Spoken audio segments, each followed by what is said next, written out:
Hello and welcome. I am Chia-an, and today I, along with a few of my colleagues, will be speaking through some of the findings we present in our paper, Bi-Axial woven tiles. This research was done in collaboration with Dr. Vinayak Krishnamurthy, Dr. Ergun, Akleman, Ganesh, Subramanian, Katherine Boyd, myself, Matthew Ebert, Courtney, Starrett, and Neeraj, Yadav. And this will be a very general overview, so please, if you're more interested in the specifics of our research, check out our paper. We'll include a link to it, to the publication, like in our final slide of this presentation. So our motivation for this research was ultimately to come up with a systematic approach to designing space-filling shapes. And this is because there are a lot of applications for these tiles across a wide range of areas, for example, chemistry and biology, and engineering and architecture. However, even though there is a very pragmatic need for these tiles, there's a very limited number of available tilings, and this significantly constrains the design space. So here I have two examples, the middle being an assembly of rhombic dodecahedron, and the right being one of the most commonly recognized and used space-filling tiles, which are bricks. And because it's so difficult to design for the 3D space, generally the resulting tiles usually take on the form of some sort of regular prism. In addition to this, there are an even lesser known number of interlocking space-filling structures. So when we say interlocking here and in the paper, we're referring specifically to geometrically interlocking. So some related work we looked into as we were doing this research were space-filling polyhedra, earlier designs of interlocking structures, as well as two-fold, two-way genus 1 fabrics. So space-filling polyhedra, so one example we showed previously was the rhombic dodecahedron. These are essentially cellular structures whose replicas together can fill all of space watertight. And we have Goldberg to thank for cataloging them from 1972 to 1982. And he documented 8 space-filling convex polyhedra, and of these 8, 5 have regular faces, which are illustrated along the bottom here. However, to our knowledge, none of these are interlocking. So the specific interlocking structures we looked at were Joseph Abale's flat vaults, as well as nexarades, which are also called Leonardo grids. And both of these are formed of a single base element that is geometrically interlocking, which means they can hold together without a need for an adhesive. So for Joseph Abale's vault, it creates a flat structure, whereas nexarades create a dome-like structure. We also drew a lot of inspiration from the symmetries of fabric weaves, which allowed us to simplify the design process and leverage concepts directly from mathematics. And so here I just have an illustration of the same weave pattern with different representations. And this is to demonstrate the transitive symmetry of these isonehmal fabrics. So if I take the base tile and I replicate it along the horizontal and vertical axis, it should form a seamless weave pattern. We also make use of the existing notation for defining two-fold, two-way genus 1 fabrics using 3 weaving parameters. So A in this case corresponds to the number of upweaves, B to the number of downweaves, and C is the offset for subsequent weave rows. So going into the actual design methodology and algorithm for creating these woven tiles, we started by creating higher degree curves based on biaxial weave patterns. So in this example, we're going to walk through using a plain woven pattern. And then these higher degree curves then are essentially a virtual representation of what we see the physical weave threads doing. And then we isolate the base repeating element. And this forms essentially our base control curve. Once we have the base control curve isolated, we sample it to obtain points, which we then use as Voronoi sites. And we apply 3D Voronoi decomposition to these sites, resulting in what you see in a 2D representation in the rightmost diagram there. And in 3D, these essentially translate to polyhedra. So the shape of the final tile is ultimately determined by the weave pattern. For example, we're walking through a plane here, and later on we'll show examples of Twill and Satin, as well as the angle of connection of 2 consecutive tiles. So once we have all of these polyhedra, we take the union of all of these which belong to the base curve, and this gives us our final tile. And as you can see, because of the symmetries inherent to the fabric-inspired control lines, the decomposition essentially results in the same tile for the entire space. So here are just some of the results we obtained using our implementation. So like I said, we used biaxial weave patterns to inspire our control curves. So we looked specifically at plain earlier, then we look at Twill and Satin. Here are the corresponding base control curves, as long as showing them within the context of the weave configuration. And then this is the final obtained single tile, and then showing within the assembly with a single tile highlighted in orange and then broken out so that you can see how the tile fits into the structure.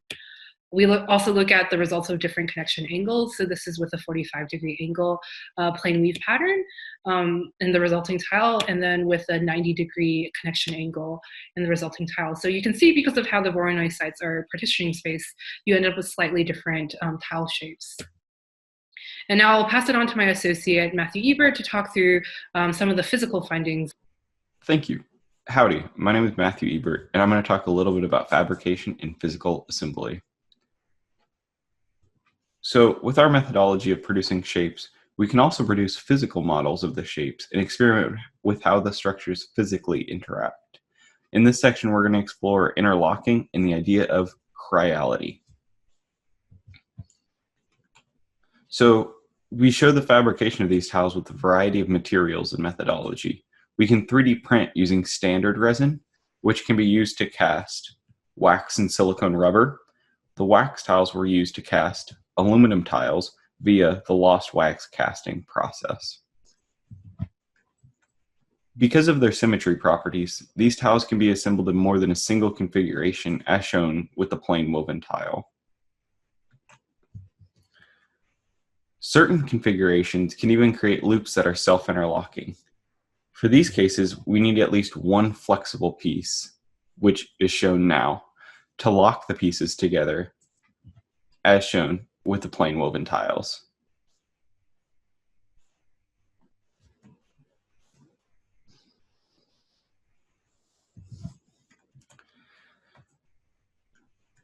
This shows the assembly of individual twill tiles put together. As seen in the video, there's sometimes only one configuration where the tiles will fit together, which causes some guess and check for physical assembly. This shows the assembly of individual satin tiles put together. With the satin pieces, it's very hard to put together without a reference photo. So for this video, we actually recorded the tile being taken apart and played it in reverse. Now let's explore chirality. So chirality means that the assembly has a non-superimposable mirror image. So in the first column, both sets have a non-superimposable mirror image shown together. However, when they're switched, they can form two interlocking assemblies. And the two finished assemblies are a mirror image of one another. So this is a demonstration of chirality with plain woven aluminum tiles. If we have two configurations that are chiral, the shapes do not interlock. On the other hand, if we have the same configuration, the assembly interlocks. It's important to note that we do not need a flexible piece with aluminum because there was some material lost during the casting process.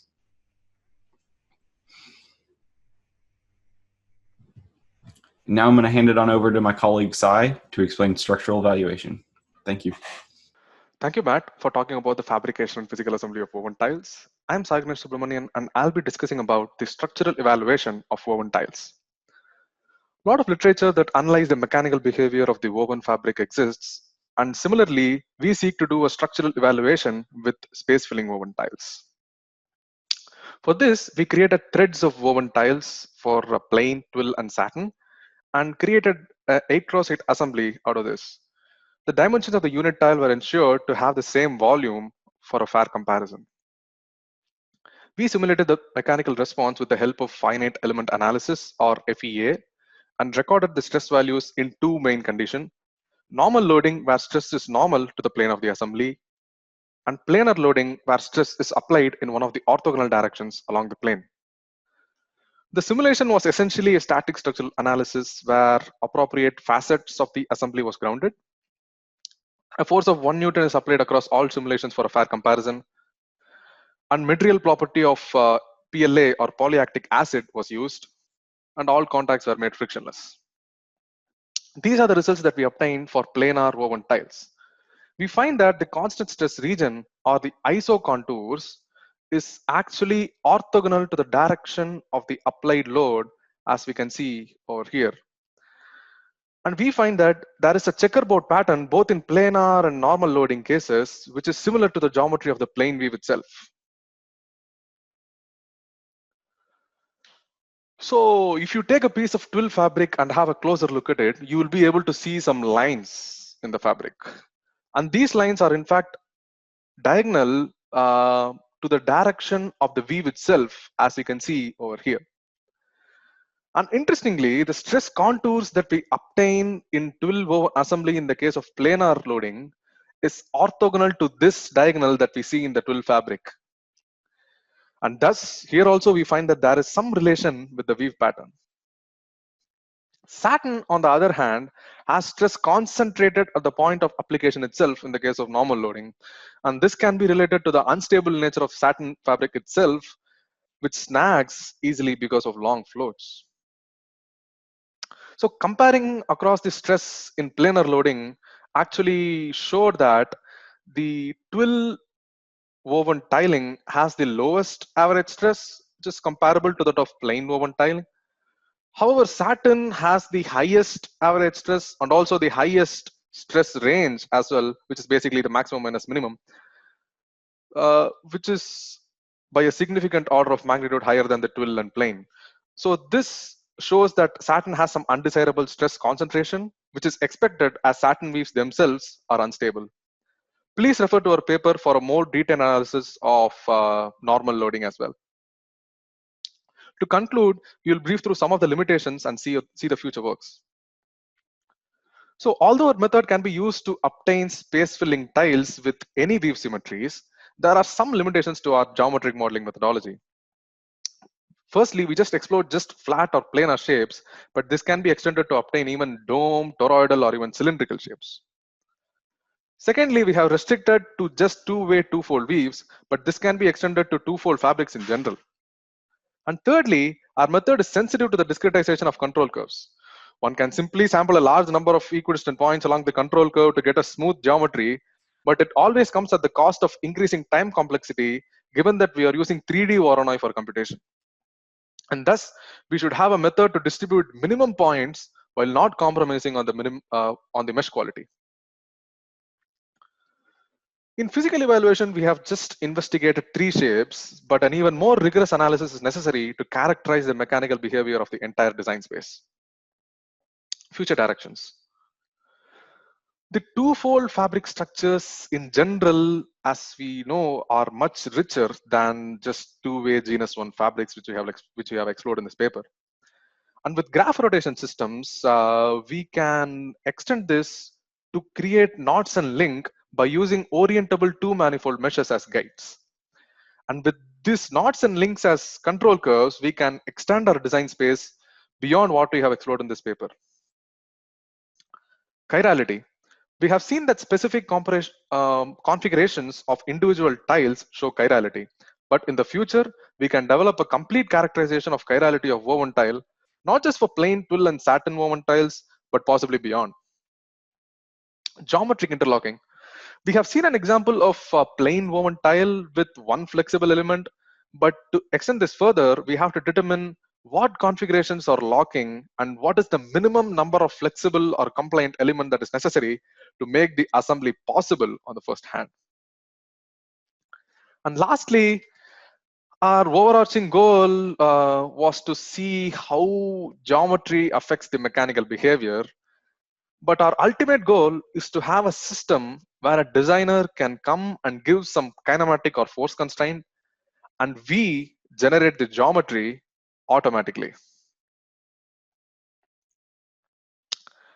For more details, I would like to invite you to read our paper at midl.tamu.edu and watch the video as well. Thank you so much for your attention.